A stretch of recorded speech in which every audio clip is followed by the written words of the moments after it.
আমার উপর আক্রমণের জন্য ডাকাত দল প্রস্তুতি নিয়েছিল, তারপরে প্রশাসনের সহযোগিতা আমি সেখান থেকে এসেছি। আমি যে নোটিশটা দিয়েছি এটার উপর তো আমার বক্তব্য আছে।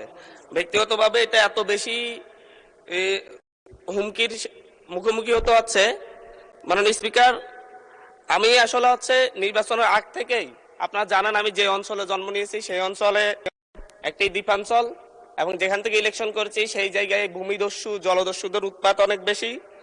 এটা ধারাবাহিকভাবে গত পরশু আমি হাতিয়া থেকে আসার সময়ও প্রশাসনিকভাবে এবং বিভিন্ন মারফতে জানতে পেরেছি। আমি যে ফেরিতে করে আসতেছিলাম আমার উপর আক্রমণের জন্য ডাকাত দল প্রস্তুতি নিয়েছিল, তারপরে প্রশাসনের সহযোগিতা আমি সেখান থেকে এসেছি। এর আগেও আমি 2বার আক্রমণের শিকার হয়েছি, নির্বাচনের সময় 3বার আক্রমণের শিকার হয়েছি।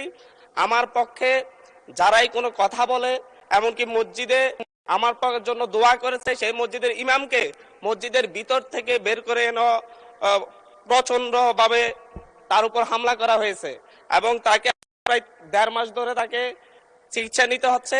আমার উপর যারা আক্রমণ করেছে আমি আপনাকে সেই জায়গায় কিছু নোটিশের সাথে কিছু ডকুমেন্টস দিয়েছি যে সরাসরি অস্ত্র আমাকে কোফাতে আসা হয়েছে। একজন সংসদ সদস্য হিসাবে আমি এই বিষয়টা এখানে উপস্থাপন করতে বাধ্য হচ্ছি, কারণ এই জায়গাটাই আমি মনে করি সন্ত্রাসীদের কোনো রাজনৈতিক ঠিকানা নেই।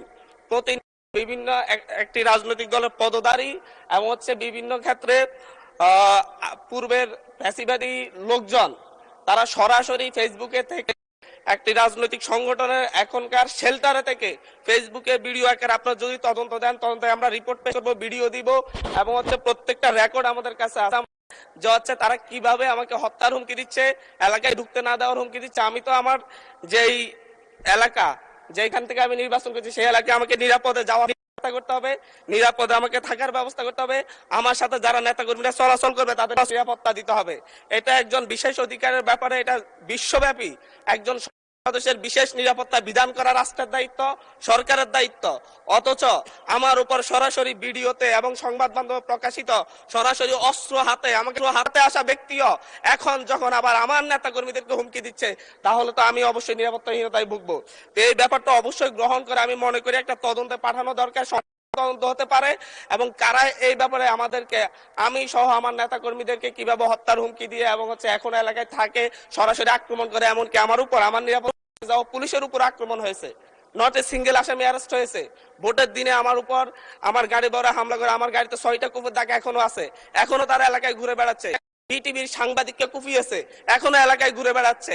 এই প্রত্যেকটা আসামির ক্ষেত্রে দেখা যাচ্ছে তৎকালীন ইউনিয়ন বিএনপির সভাপতিকে হত্যা করেছে, বিএনপি সদস্যকে হত্যা করেছে। এই ধরনের হত্যা মামলার আসামিরা, এই ধরনের হত্যা মামলা, আমি আমার বিশেষ নিরাপত্তার বিধিতে কথা বলতেছি, তাদের উপরে হামলা হতে পারে এইভাবে না।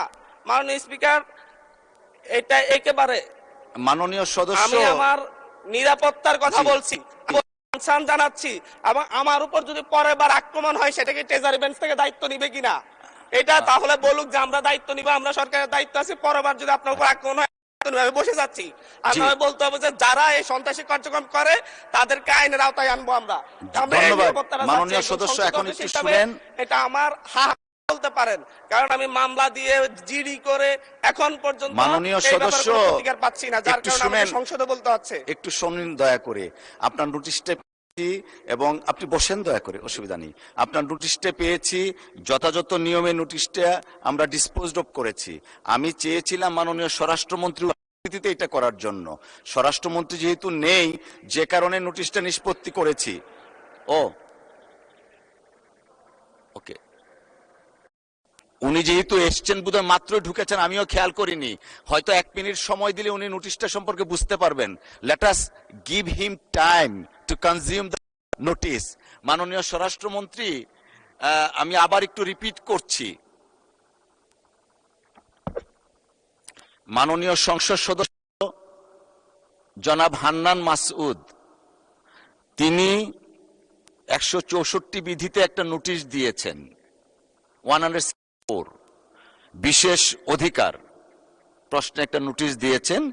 সেইখানে আপনি যেহেতু এসছেন, আমরা একটু সময় নিয়ে আবার নোটিশটা পড়ি, তাহলে হান্নান মাসুদ সাহেবকে অ্যাড্রেস করা যাবে।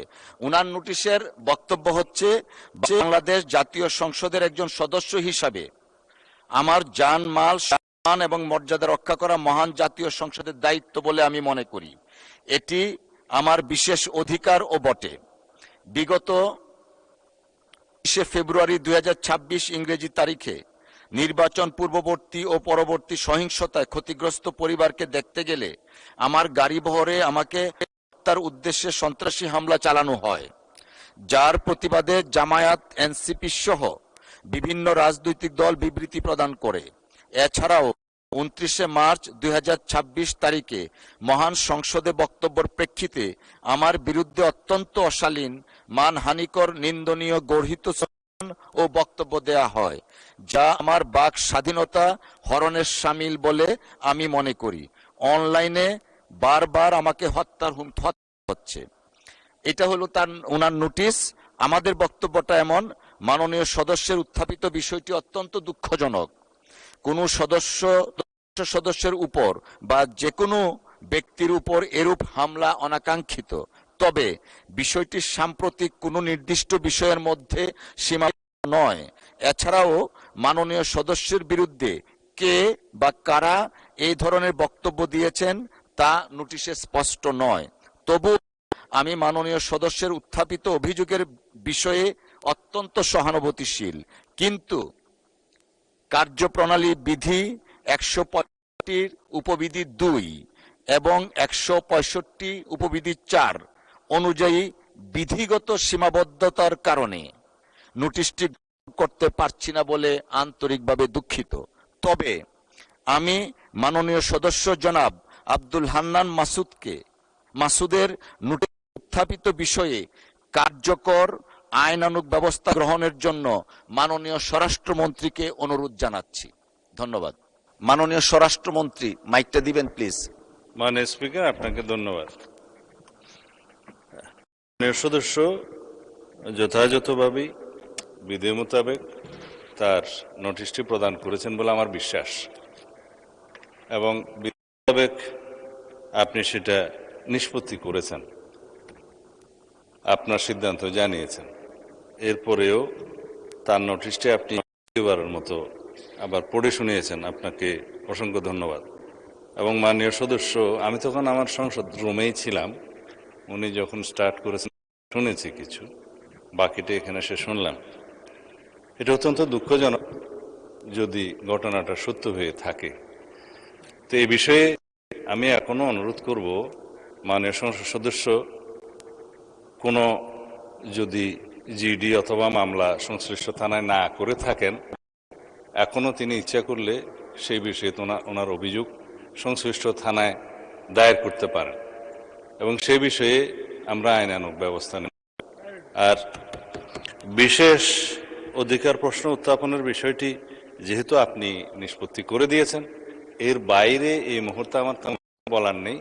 তবে আমি আশ্বস্ত করতে চাই, শুধু মাননীয় সংসদ সদস্য যিনি উত্থাপন করেছেন তার বিষয়ে নয়, যে কোনো মাননীয় সংসদ সদস্য হাউজের যদি সেই রকম কোনো পরিস্থিতির শিকার হন, তাহলে যেন বিষয়টি স্বরাষ্ট্র মন্ত্রণালয়ের নজরে তাৎক্ষণিকভাবে আনেন, অথবা নিকটস্থ থানায় সেই বিষয়ে অভিযোগ দাখিল করেন। আমরা আইনের শাসন প্রতিষ্ঠায় বদ্ধপরিকর। মাননীয় স্পিকার, আপনাকে ধন্যবাদ।